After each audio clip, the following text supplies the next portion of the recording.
This is Euronews Tonight, the headlines. Russian forces launch heavy bombardment and make advances in eastern Ukraine. Foreign Secretary from the UK, Liz Truss, accuses Vladimir Putin of holding the world to ransom over blocked food exports. The mayor of Kyiv, Vitaly Klitschko, accuses some European politicians of trying to be both for the war while still having good relations with Russia. And we speak to Belarusian opposition leader Svetlana Tikhanovskaya about the prestigious Charlemagne Prize that she received today. Here in theCUBE, we look at whether social media firm Meta could have alerted authorities about the Texas shooter. Hello and welcome to the program. I'm Per Bergfors Nyberg. Russia's defense ministry says it will lift its blockade of Ukrainian ports in exchange for sanctions relief. More than 20 million tons of grain have been grounded at Ukraine's Black Sea ports since Russia invaded the country more than 3 months ago. Experts say the fall in wheat and grain exports has contributed towards the growing global food crisis. Speaking at a news conference in Sarajevo, UK Foreign Secretary Liz Truss accused Moscow of hurting the world's poorest people. In my view, it is completely appalling that Putin is trying to hold the world to ransom, and he's essentially weaponizing hunger and lack of food amongst the poorest people around the world. We simply cannot allow this to happen. Putin needs to remove the blockade on Ukrainian grain. We will do all with our allies and partners to get the grain out of Ukraine and supply the rest of the world.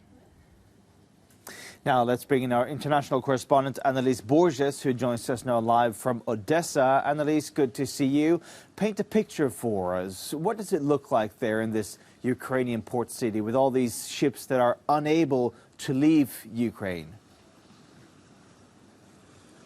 Hi there, Per. Well, what you see behind me is Ukraine's largest port, the port of Odessa, where there are, according to authorities, some 4.5 million tons of grains currently stuck. Authorities put the number of grains stuck all over Ukraine at 20 million tons. And they have been warning about this for quite some time, saying that the blockade of ports of the Sea of Azov, but also of the Black Sea, would trigger a worldwide food crisis. We heard that Russia would be opening this safe corridor so that, very importantly, foreign ships could leave Mariupol through the Sea of Azov, but also other ports here in the Black Sea. Yesterday, that safe corridor should be opened today. We have yet to get confirmation as to whether or not any of these vessels were able to leave. But what is important to note is that Russia is saying that only foreign ships would leave for now, and that they would wait for sanctions to be lifted so that some of the Ukrainian exports could actually be liberated. Ukrainian authorities have been trying to work around this blockade, have been trying to look for other alternatives. We've learned that some of the grains have been exported through railway and other also through trucks. Some of those exports have arrived in Romania and have been exported from there. But authorities here are adamant that this blockade and this food crisis is proof that Russia is waging a war not only against this country, but against the whole world. So, Annalise, Zelensky says that the only way to actually put an end to this war is through diplomacy. But are there any hopes for any kind of direct talks between Zelensky and Vladimir Putin? It's a very difficult question to answer at this stage, Per. We have been hearing from Volodymyr Zelensky since before this invasion actually happened. He said that he would be ready to meet Vladimir Putin time and time again. Throughout the last 3 months, he has repeated that offer. But so far, no news from Moscow on whether or not the Russian president would be ready to accept that meeting. Those talks, those peace talks, have all but stalled. We have heard from one of Ukraine's top negotiators who said that there would be no talks until Russia withdrew all of its troops from Ukrainian territory. Volodymyr Zelensky has since said that there could be negotiations once again if Russia was sincere and was willing to sit down at the table. But we, once again, have not heard from any of the Russian negotiators on whether or not they would resume those talks that broke since they last met in Turkey last month. It's going to be interesting to see just how long this break lasts. We understand that Ukrainians are quite against an idea that has been circulating over the last few days, especially since those talks in Davos with some Western officials suggesting that it was time for Ukraine to maybe accept the idea of giving up some of its territory in order to achieve peace. The Ukrainian president has said yesterday that giving up swathes of land would only lead to an illusion of peace, and that would be a temporary solution. Annalise Borges reporting live from the city of Odessa. Thank you so much, Annalise. Now, Ukraine's defense ministry says that the war in the east is reaching its maximum strength, with Russian forces gaining ground across the region. Up to 40 towns and villages in Donetsk and Luhansk have been attacked. Officials in Severodonetsk say they have been under heavy bombardment for the past week, but say the city has not fallen. Meanwhile, Russian-backed separatists claim to have captured up to 8,000 Ukrainian prisoners of war. Kiev has been calling on NATO and the EU for more support in order to turn the tide in the conflict. In an address to the World Economic Forum in Davos, German Chancellor Olaf Scholz strongly condemned Russia's invasion of Ukraine, accusing Russia's President Vladimir Putin of imperialism, and said it was imperative that Ukraine won the war, or else the world faces an existential crisis. At stake is a system of international cooperation that has emerged from two devastating world wars. An order that stops tyranny, that outlaws violence as a means of politics, and that has guaranteed us freedom, security and prosperity in the past decades.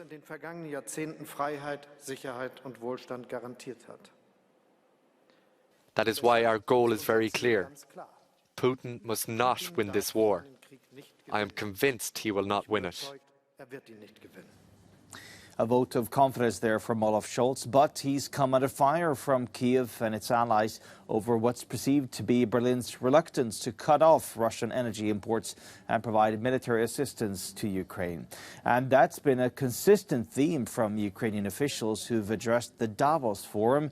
Our reporter Jack Perrick is there, and he joins me now live from Davos. So, Jack, did Scholz's speech offer any kind of reassurance to Ukrainian officials there in Davos?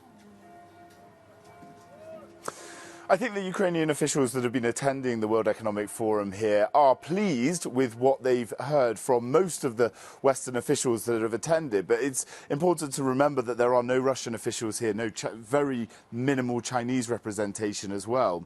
So most of the people that have been speaking at this forum have been pro-Ukraine and trying to express their support. Now, one of the big issues is this potential for a full oil embargo against Russia from the European Union. They've been negotiating this. It was proposed a few weeks back. There's a lot of debate about who's blocking it. Hungary has expressed its opposition. They're heavily reliant on Russian oil. But the Germans as well are reluctant to bring this in, and this is all ahead of an EU summit that's going to take place on Monday and Tuesday next week. One of those Ukrainian officials that's been attending is the mayor of Kiev, Vitaly Klitschko, and I managed to sit down with him in the forum a little bit earlier. Take a listen. A lot of them support Ukraine, totally support Ukraine. It's any direction in any sanction, but some politicians in Europe try to be half pregnant and to be against the war, and from one side and from another side have a good relationship with Russia. Today, world is black and white. There's going to need to be, though, Per, some big discussions about what the Russians are saying to get that seaport in the Black Sea ports of Ukraine opened. They've suggested that there should be some land given to Russia, and we know that that's totally out of the question for the Ukrainian government. But releasing those ports is going to be extremely important. One of the big themes, I think, that's been here, and one of the things that we've been asking a lot of the leaders is, what does it look like for Ukraine to win the war? Simply to get the Russian troops out, to make sure that all their land stays together? And I think a lot of the leaders have suggested that the Ukraine needs to decide that, and they say, obviously, getting the Russians out and getting Crimea back to be Russian, to be Ukrainian, is important as well. Just one other thing, there's been a suggestion from the European Union. There was a proposal about raising common debt for Ukraine to support them in their rebuilding post-war, whenever that is. The European Commission proposed that the EU should use common debt to do so. And we've exclusively spoken to the Belgian Prime Minister, Alexander De Croo. He said he's not in favour of that. I spoke earlier to the Bulgarian Prime Minister, Kirill Petkov. He says he is. So we know going into that summit next week, Per, that there's going to be some big disputes around that issue as well. For sure. Jack Parrock live for us in Davos. And as Jack was talking about there, EU leaders will meet in Brussels next week for this special summit to discuss the bloc's long-awaited sixth round of sanctions against Russia. Now, this latest wave of punitive measures is expected to include the phasing out of Russian oil from Europe. But whether or not they can actually achieve consensus is definitely up in the air after Hungary's Prime Minister Viktor Orban again this week voiced his opposition to the proposed blanket ban. Now I'd like to bring in our correspondent Shona Murray, who joins us now live from Brussels. Shona, Hungary has been very vocal in this criticism of this oil embargo on Russia, but are there more countries that actually share this view ahead of next week's meeting? Oh, indeed there are. There are countries that are, the phasing out of Russian oil is problematic economically. Slovakia and the Czech Republic and Hungary are three in particular because they're landlocked, because they rely so heavily on Russian oil, and their infrastructure to process Russian oil is almost exclusively just for Russian oil. So they know, or they've stated, that it will take several years rather than months to phase this out. But politically speaking, the Czech Republic and Slovakia are supportive of it. They just need more time than the rest of the member states. Hungary, on the other hand, is saying things like part of the economic crisis that Europe is facing is as a result of the previous 5 package of sanctions. So instead of blaming Putin for the war in Ukraine and that creating so much economic instability, Viktor Orban, the Hungarian Prime Minister, is blaming the EU. He's also tying, his support for this package of sanctions to him getting money from the EU's recovery fund. So there is a difference. He's not, it appears, to be solution-driven. And Shona, Lithuania, for example, has been very successful in actually phasing out its dependence on Russian oil and gas. Should the EU leadership use this as a model for other member states to sort of manage without Russian energy? Well, not just Lithuania, other countries have, of course, done the same. The other Baltics, Poland has been doing that for some time, because they've actually warned the rest of the EU about the behaviour of Vladimir Putin over the 10, 12 years. He's been acting in this sort of aggressive, bellicose way in plain sight. And, of course, Germany has phased out or is planning very strongly to phase out its reliance on Russian oil. So there are many countries who are doing this, which I suppose then shines a light on Viktor Orban's position, where he seems to be the most prominent problem. As I said, the other two countries, if they're given the proposition and given the support from the EU, they're willing to do it. From a political perspective, they want this to happen. Viktor Orban is holding the whole thing up. And I spoke to sources yesterday and today who said that if Hungary were to give this the green light, with the support of the EU, then the whole thing would pass. And it's a really difficult situation because, Europe needs to support Ukraine. The purchase of Russian oil is financing the war in Ukraine, and the EU can't have a situation where it can't pass a really important package of sanctions because one country is holding up the whole process. Shona Murray reporting live for us from Brussels. Thank you so much there, Shona. And still to come here on Euronews tonight, Belarusian opposition leader Svetlana Tikhanovskaya is awarded the prestigious Charlemagne Prize. Up next, we ask her about how much support she feels that she still has from the EU.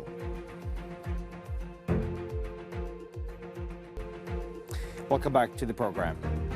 Now, 3 Belarusian activists, including opposition leader Svetlana Tikhanovskaya, received the prestigious Charlemagne Prize earlier today, awarded for promoting European unification. But at home, the recipients could now face the death penalty under the terms of the new so-called anti-terrorism legislation. I spoke to Svetlana Tikhanovskaya about that legislation and her home country's place in Europe today.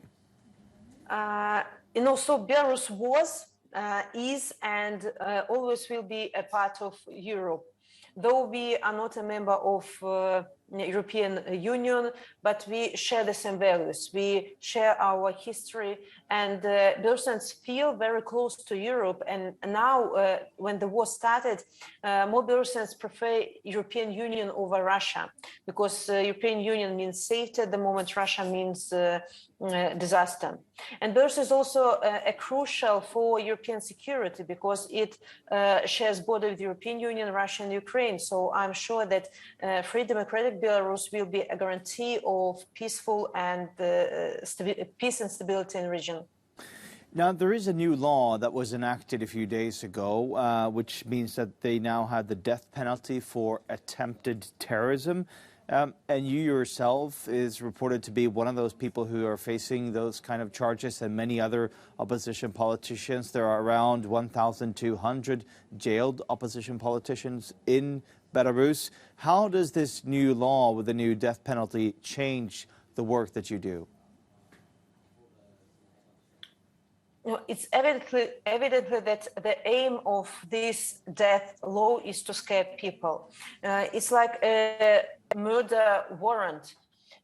State with this law received a legal right to kill the opponents, and Lukashenko got scared of partisans, but also volunteers who are fighting in Ukraine. It didn't change mood of people. People have to be more cautious, I believe, but I'm sure that the West must strongly react to this law. At least we proposed to sanction the members of parliament who voted for this law. And just here at the end, on the 29th of May, it'll be exactly 2 years since your husband was jailed. He's now been for 2 years in a Belarusian jail.